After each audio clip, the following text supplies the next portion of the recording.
Hello and welcome. Hope you're having a fabulous day. My name's Campbell and this is Autodidactic Channel, where we look into history, or as we like to call it, his story, and basically look at what they tell us in the books, and then we go and look out in the actual physical world and see if it links up and makes sense. And what we're finding is the stories they tell us about our past really make no sense at all with what we see in the world that we inhabit. So today I want to jump in and have a bit of a look at cathedrals and just the story they tell us about cathedrals and how it really doesn't make a lot of sense. So let's get into it.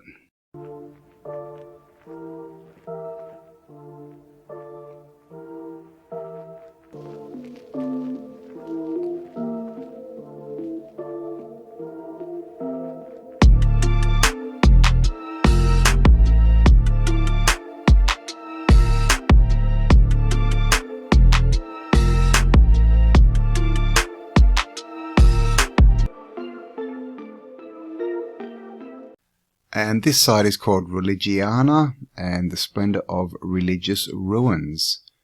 And as we can see here, an old cathedral. And this is Glastonbury Abbey, the ruins of Glastonbury Abbey. And this one they say, there's been a church there for at least 1500 years.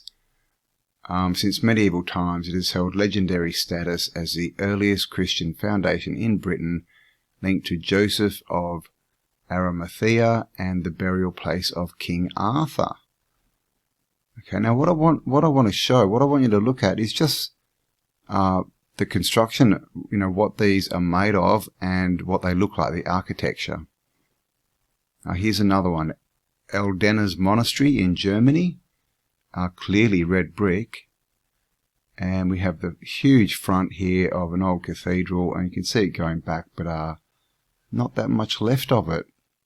This one says, founded around 1200 as a daughter house of the Danish monastery Esrum. I have no idea what that means. Someone built it for their daughter, apparently.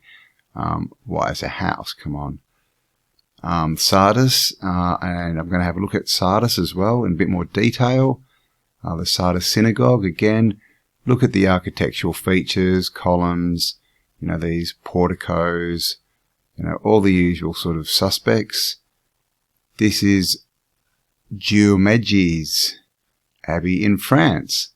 And this is a good one because you can see this is a complete cathedral pretty much. It's just lost its roof and a few walls and the floor. And they've just let it grow over. And this is a ruin.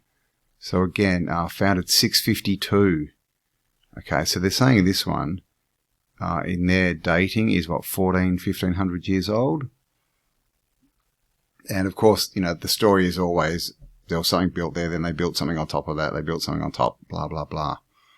The Abbey of San Galgano in Italy. And look at this. This is a complete cathedral, it's just lost its roof and a bit of stuff up here. And now that's a ruin, and of course it's red brick. And we have another one here. This is in the middle of an old world town, and again, it's just lost its roof. So what are we really looking at here? In the Netherlands, you can see they've re-roofed this one, but with glass. So they've turned it into sort of, like a museum where you can go and look at, the ancient work. And they've covered it all up. And as you can see, these pillars are brick. Ruins in Spain, Ireland. And again, this one is a castle. You can tell that's a castle. We see these things everywhere. Walls and everything still there. Scotland Cathedral. Okay, so just look at these architectural features. And the Carmo Convent in Portugal. Their arches got swinging buttresses. So all this stuff, right? These we're told, again, founded 1131. All these really old dates. What's this one say? 1977? Oh, they're just not going to give us a build date for this one. Belgium, 1146. So, they're putting all these buildings at 1,000 years old, 1,500 years old. And, I mean, look at that. you can walk into a city today and see that building, but not as a ruin. You can see something exactly like that that is still being used. They're saying this was 1234. So this is kind of what I wanted to show you, is all these buildings are called ruins, and we're told that they're 1,000 to 1,500 years old. But there is a problem with this. And the main problem is that this is a church in Adelaide, Australia. And as you can see, just looking at this, the doors look a bit too short. It's up off the ground, so there's a few issues. But this is exactly the same as what we see in pictures like this. Okay, this is an old ruined cathedral, they tell us, 1,000 years old or so, built in the 1100s. Yet it is exactly the same as what we see here in Adelaide, Australia. Australia founded 1788. Now Adelaide wasn't a city until after that, I think it was the 1830s. And so this is built, I mean, I'm not sure, I haven't got the date on this one, but it'd be around between the 1850s and 1880s, they're going to say this was built. Now this is the exact same architecture as they were using in Europe 1,000 years earlier. How does that make sense? This is Government House in Sydney, Australia. And as you can clearly see, this is a castle. And what this is pretty much the same as is, again, things that we are told are ruins. This is a priory in Ireland. Now obviously this is a ruin, but you can see by the layout that this is pretty much the same kind of building as we see here. Yet different continents and built 1,000 years apart, so they tell us. So the story is they had all this tech in England and they were building all these buildings. Check out this Antiquitech too, by the way. I've just noticed, see this? But yeah, they were building all these buildings in Europe. You know, they're saying around, 1,100, 1,200, up to 1,500s. And then it all stopped, and now lots of them are in ruins. A lot of them are still being used. But then suddenly in Australia, in the 1800s, 300 years plus later, they start building the exact same buildings. That's the story they want us to believe. This is St. Mary's Church in Sydney. Again, the build dates mid-1800s to the late 1800s. Again, you can see this building is not level. It's off the ground, and they have different amount of stairs here than they do here. And these, of course, looking a bit short, for the scale of the building. Of course, we've got all the swinging buttresses and everything here. I mean, look at the scale of this thing. And again, built in Australia, 1850s to 1880s. Tiny population, no technology. Fairly silly story. But what makes it even sillier is this is pretty much the same as this. And this is a ruin of an abbey in Italy. You can see they've bricked in this door at the side here and all this stuff. But seriously, this is the same building, right? Doesn't have maybe the swinging buttresses and the roof, but pretty much that's the same style of architecture. This one is just in much better condition, of course. And again, the story is, different continents, different countries built 500 years apart. Somehow they just rediscovered all this technology to build this kind of stuff in Australia in the 1800s. Who would have thought, right? Must have been hiding under some of the gold that they found out here. And this is a ruin of a cathedral in Portugal. Okay, and they're the same story, 1,000 years old, in ruins. But then what do? We go to Australia, and this is the interior of St. Mary's Cathedral in Sydney. Now you tell me, same building, same construction style, or what? I mean, even here, look at this circle here, and also notice, the shapes of the ceiling here, and we have a circle here. Obviously, this has got 3 circles, so slight different design, but the same functionality, shall we say. And look at the shape here, exactly the same. Basically, half of Vesica Pisces. All up the side here, all these, columns and everything. It's the same schematics, the same plan. Look, even here, look, See these pillars, how they've got 1, 2, 3, 4 pillars into one? This one's a bit bigger, but it's the same concept, but it's just got 6 instead of 4. Looks like we've got 4 up here. So this, may have just been a little bit bigger, a bit more grand, but it's the same blueprint. And again, one built in Europe in, around 1200, the other built in Australia in the 1800s. Does this make any sense? And one more for you. This is a church in my home city of Perth. And as you can see, it's just very, very old world. We see this, this construction, this architecture all over the earth. And of course, Perth wasn't a city until the 1830s. Didn't get convicts till the 1850s, who apparently built all this stuff. And so, yeah, I'm guessing this would have to be built between the 1850s and 1900s. I haven't got the dates on me, but basically the point of this video is to show you that this is exactly the same, and this is a ruin in Scotland. Okay, is that the same architectural style as this?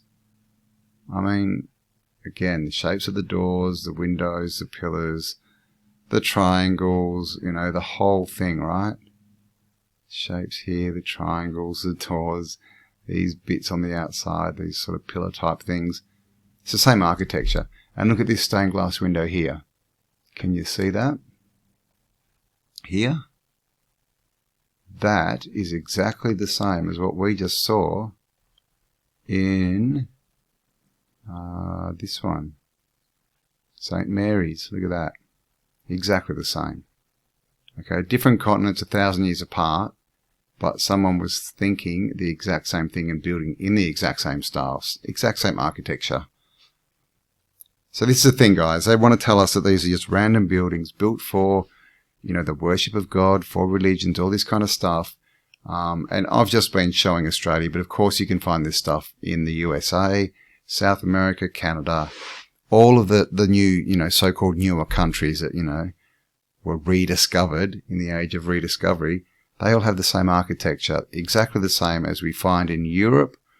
And they just try and tell us, oh no, it's not related. It just looks exactly the same and happens to be 1,000 years difference in time.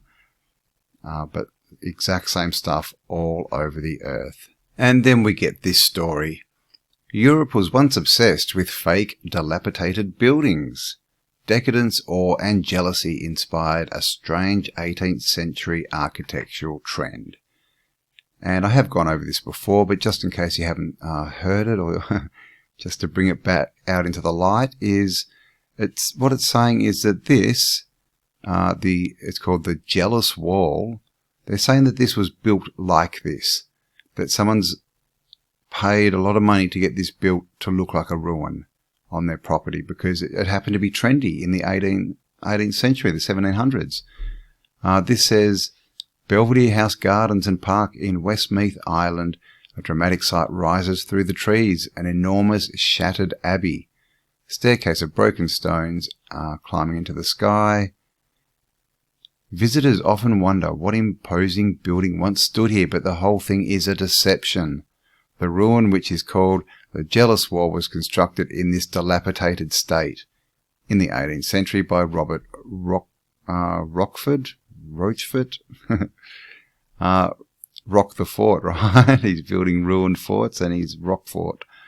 And this was, like I said, this was supposed to be a trend. Here's another one. They've built a whole house and then let trees grow over it so it looks like a ruin.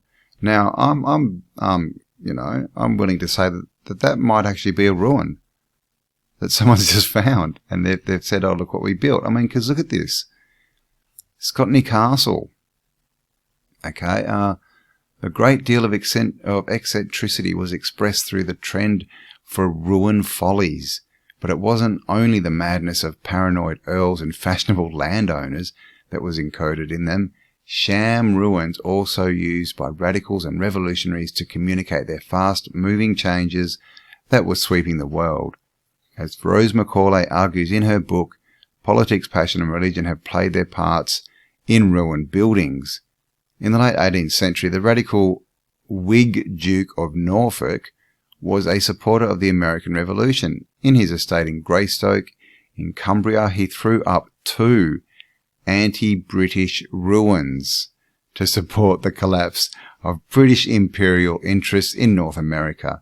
He called them Fort Putnam and Bunkers Hill, after the war's legendary fortification. So this guys, he built this as a ruin. Okay.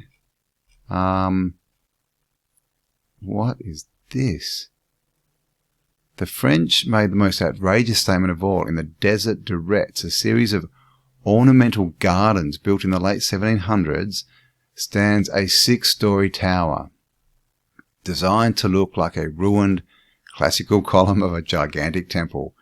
The colonne brisée, or shattered column, known today as the Column House, evokes a kind of connection to the ancient world that is half satire, half dream, built to look like the base of one of the columns of the Parthenon, blown up to titanic proportions. So this is it, staircase, and this one, they've built it to look like a ruin, but it looks like it's actually functional inside. And this is the thing, they go down about all these sham ruins. So this is, I just want to have a look at this, the Column House. Whoops.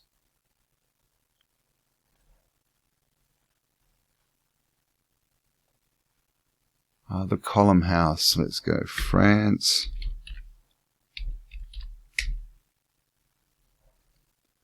And here it is, the Column House. There you go, built as a ruin. And see how it's got these, got these scallops, like we see on the pillars everywhere. That's why they're saying it was built to look like a pillar of the Parthenon, built up to gigantic proportions. Clearly it's been covered, it's been refaced. It does look like it goes into the ground a bit there, doesn't it? So there you go. I mean, a lot of these ruins that they find, they are also saying were built as ruins. So this is how they're disguising it. Some are ruins, some were built as ruins, but then when you ask them why they're building the same thing in Australia, they don't have an answer for you. And of course, we see these same buildings everywhere, all over the place. So it's just a short video, guys, just to show you that all these buildings that they show us, in Europe, and they tell us they're ruins. We find the exact same architecture, the exact same construction methods in, newer worlds, these worlds that we're told were rediscovered, between the sort of 1400s and 1800s, like Canada, Australia, USA, all that kind of stuff. Same, but ours aren't ruins, obviously, but we still do have ruins, and lots were knocked over. So what it looks like is happening here is they've gone in, they've reclaimed these old cities, and some of the buildings they could fix. Some of the buildings the roofs were still on, and they weren't waterlogged and stuff like this, and so they could get them up and running pretty quickly. Others, they couldn't. They didn't have the tech to reconstruct all the walls properly and to rebuild them, so they just got left and called ruins. That's interesting. China's fake Disneyland. Oh, there you go. I might have to have a look into that. But yeah, so this is the thing. None of the stories make sense. Because apart from the fact that they can't say where the tech came from to build this stuff in Australia and America, they can't even say where the materials came from. All the glass, all the lead for the stained glass windows, everything, glass, iron, brick, more to the whole lot. They just can't explain it. And so it's just part of the great deception that doesn't make any sense. Oh, and look, what have we got here? It looks like we have Tom Thumb and wife. Well, there you go. This is Tom Thumb and his wife. Obviously, some dwarfs from the older world, back from, look at their clothes, very nicely dressed. And they're standing in this old world building. There you go, pretty interesting. So look, just a quick video for you today, guys. And I'm just going to leave you with basically a look at a shopping centre, a mall in Bangkok that's been closed down. and has turned into something interesting. And this is a mall in Bangkok that's been abandoned, and it's now turned into a giant fish pond full of koi. And as you can see, this is the mall. Obviously the levels, and this is the ground level, and because it's in Bangkok, in the tropics, obviously with a lot of rain, this thing has filled up with water after they've abandoned it. So it says here, fish, thousands of fish have taken up residence in the charred remains of the shopping centre that lost its roof in a massive fire that broke out after its closure in 1997 due to building code violations. Well, there you go. Rumours suggest that the mall was set ablaze in protest of the building's height being taller than the Royal Grand Palace. But back to the fish. Here's the deal. Without a roof and with the help of healthy rainy seasons, the sealed-off building began to flood, which in turn caused a rather unfortunate mosquito outbreak in the area. In order to deal with the outbreak, locals and neighbouring business